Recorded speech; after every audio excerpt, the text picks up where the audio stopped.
Hi guys, welcome back to the channel, and in this video we are going to talk about Haruki Murakami's Kafka on the Shore. It's one of the brilliant masterpieces ever written, and it comes in a classic vintage style.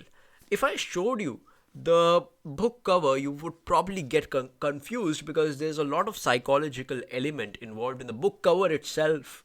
So I read this book 3 years back, yes, and I think it was a very thought provoking novel the first time I read it. The second time I read it 2 years back, there were multiple narratives that I was able to observe. I could explore identification themes and themes like, destiny and blurred boundaries which are there between reality and fantasy. And I think then was the time I also realized that Murakami is known for this work. So you see the book cover, I'll let you see it for some time. Because if you see it closely, you'll see there's a face. This red color is a face, while this black color tells you something like, an image like a cat. So there's this concept in psychology, which is, I think, Gestalt psychology or something, which says that the whole is greater than the sum of its parts. So if you can basically see, you can see like two images, but if you focus more on the black color, you'll see that there's this cat, and if you focus more on the red color, you'll see that there's a face, and you'll completely ignore the black cat. So I think this symbolism is there for a reason on the book cover, and I could not understand it and crack it in the first read when I did it 4 years, 3 years back, and when I read it for the second time, I was able to crack that there are psychological elements in the story itself, and that makes this book extra interesting. If I give you a brief plot summary of this book, I will say that this book actually talks about two different narratives which go parallelly. Now, why I'm focusing on these two things is that this book actually is very very thought provoking, and at the same time it can give you a headache if you don't understand the book at once. So I'll keep it here. If you can just see Murakami's name, and actually the story is, let's say, of a 15-year-old boy, Kafka Tamura, that's his name, Japanese novel, so Japanese names obviously, and he has this complex past, and at the same time there's Nakata, who is an elderly man but with a peculiar habit to talk to cats, which communication with cats is, I think, oh my god, who can talk with cats, right? The first time I read that Nakata has this ability, I was like, bro, what are you doing? What on earth are you doing with your life? And as the stories unfold, I think the novel delves into a lot of intricate aspects of the whole plot, and then it turns out that both these characters are very very interconnected, and they're interconnected through their dreams and metaphysical occurrences. Now, when I talk about this book, you may feel that this is something like a physics lecture or a science lecture. What am I talking about? Metaphysics and stuff. So it is actually there in that book.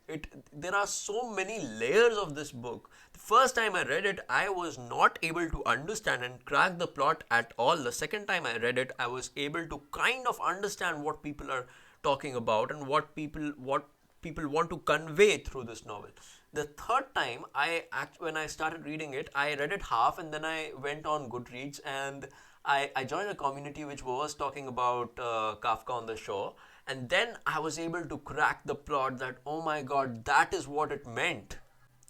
So Haruki Murakami is a person. I did some research about him, and the first thing that came out and it stood out was that he there's a sense of magical realism in all his novels, and almost all his novels, and he creates an atmosphere which is very unlikely to occur in real world. And I think that's a magic of fiction also. But then he blurs the line between reality and what is fiction. Won't you won't understand what is reality, what is fiction, what is fantasy. So all these three layers, they merge into this book, and this book actually is a literary masterpiece when we talk about creating an internal unlikely occurring atmosphere. And number two being, there's a lot of philosophical, profound philosophical questions asked about identity, consciousness, the nature of reality. I think there are a lot of books that I have read which talk about and question identity, question consciousness. But there's something about this book which is very, very different. And you know, it's his skill to add these layers, these different layers, which at some point won't make any sense to you, but he adds it, and at the end he leaves you with an open conclusion, so you don't know how the book ended. I think all of his novels, I think I have read 3 or 4 of them, and at the end you won't understand. It's on to you, it's on to you what you want to figure out. You can go on figuring out, you can go on writing passages on Goodreads community, but at the end you won't be able to figure out what happened with the character. I also love the way he portrays his characters. So there's a lot of intricate details which he delves into. There are complexities of each character, there are mysteries of each characters, and that allows the readers to emphasize and live with the characters and grow with the characters. So there's a lot of characterization which goes on in all his novels. I want to talk about symbolism, man, because symbolism is everywhere in this book. Also his book cover, right? So it's there in the whole novel. He's talking about talking cats, he's talking about rainfall of cats. There's a guest appearance of Johnny Walker. So the symbolism is everywhere, and for people who wouldn't understand symbolism, I think it will be very difficult for you to read Kafka on the Shore. And that's why I don't recommend Kafka on the Shore to everyone. But if you want to actually read Haruki Murakami, I would suggest you Norwegian Wood, because that's way more simpler and way more easier to understand. Negatives for this book, I think, is the one that it is a very complicated plot, so not everyone can understand it. There are open-ended conclusions, so that might frustrate you and even give you headaches at night.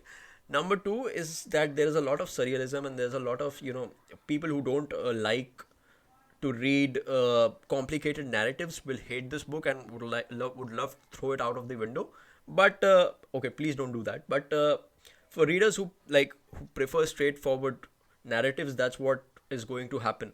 They are going to just throw the book and toss the book in air, because there's a lot of headache which goes into. But if you love complicated plots, and if you are there, if you're watching it till now and you love complicated narratives, I think this book you must try this book, because this will give you loads of headache.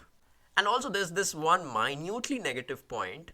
Although this book is translated by someone, by the translator of course, but this book has a lot of cultural references. So if you're not very well versed with the Japanese culture, then you might not be able to get some of the references which add depth to the story. So you don't have to learn Japanese for that. All you can do is go to Goodreads and just search for whatever whatever references you might not understand. Just search it on Goodreads. Join a community which talks about Haruki Murakami, and they'll answer you. And this is a very unsponsored. Is that a word? Yes, unsponsored part of the video, which says that, see, go to Goodreads and find all your answers there.